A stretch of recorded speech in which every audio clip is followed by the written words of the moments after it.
if a man does, you need to stop dating this type of man, is ones who are disrespectful to you.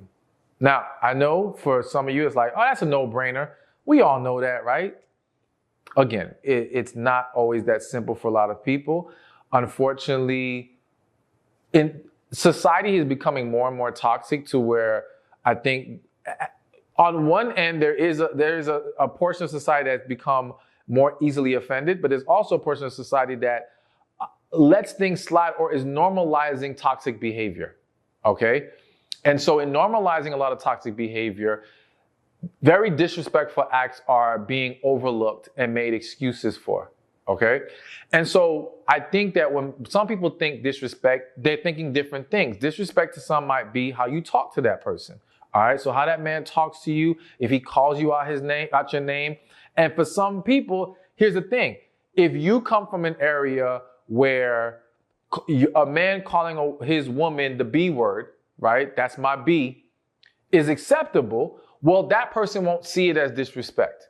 Whereas someone else looks at that and be like, oh, hell no, there's no way I'm gonna let a man call me that. And it's gonna be a problem for her. And that's why you see so many differences in what is accepted or not. But I'm not gonna get into what I think should be disrespectful. I want to focus on what you know, what you feel is disrespectful to you, okay? Because your feelings do matter. And again, we all have different perceptions of what will qualify as disrespect. I think the one thing that we can all agree on is verbal and physical abuse, flat out abuse, right? I think we're on the same page with that. And real quick, if any of you watching this are going through that, please know there is help that you can get out there. Go to the National Domestic Violence Hotline. I'm going to make sure the number gets thrown on the screen so you can call them and get assistance, all right? Do not think this is okay, but I understand there are many women in those positions who struggle to walk away. I don't want you to feel shame. I don't want you to beat yourself up, but I want to encourage you to take a step in the right direction of trying to seek some assistance, okay? But outside of that, again, because there's varying perceptions of what is disrespect, it may sound crazy to think that you have to talk to someone about it, but again, you don't know what they're accustomed to and what they think is normal. Once it's been discussed and you've established, I don't appreciate this kind of behavior. This behavior to me is disrespectful or something that and it's not even about whether it's disrespectful or not. You don't like it. I think sometimes there's these arguments that happen amongst couples or people who are dating because they're trying to make the offense fit into the label that they want to put on it. So it's almost like you're trying to tell this man, well, this is disrespectful to me. And he's like, well, I don't see that as disrespect. I'm not trying to disrespect you. Okay, let's remove the disrespect label. At the end of the day, you don't like it. Call it what you want, disrespect or whatever. You don't like it. And if he continues it, it's going to continue to have a negative impact on you and the relationship. So you have to convey that to him like, listen, this is not acceptable. Now, if he is willing to correct it again, because he may just have had a misunderstanding. But if he does not, you can't let it continue to happen and then just complain about why this man acts this way. He acts this way because you are tolerating it, all right? One, because he's an unhealthy man, because he's a toxic man who has issues he needs to address, but he will take out his toxicness on you because you allow it, because you remain there. And it is up to you to say, enough is enough, I'm walking away. What I want you all to understand is you cannot, and that's kind of the underlying premise of this video is you cannot wait for people to do right by you.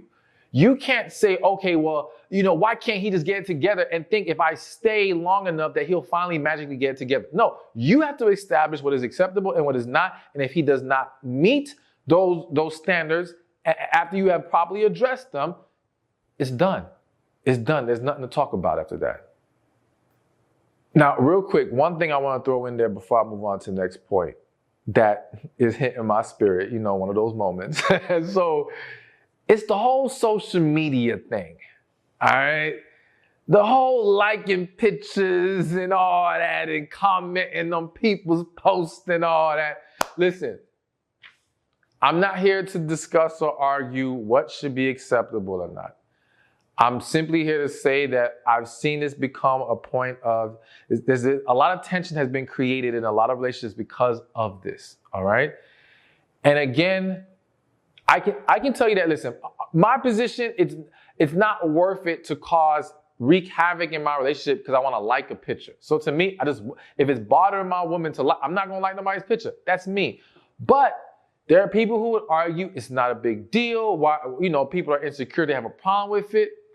Again, I'm not here in this video, we're not going to discuss that deeper. What I am going to say is you need to establish in your relationship what is proper social media etiquette for you. All right? As early as possible. Okay? Have a talk about it, because in today's world, it's probably going to come up somewhere, somehow. If you don't have a discussion about it, it may be one day you're online, you're on your man's profile or the guy you're dating's profile, and you see a like or a comment, and now you feel some kind of way. But y'all never had to talk about this. And because this is such normal behavior for so many people, when I mean normal behavior, the action of liking or commenting, there are many people who really believe it's not a big deal. So talk about these things so that it doesn't become this huge issue later that just gets super messy, all right?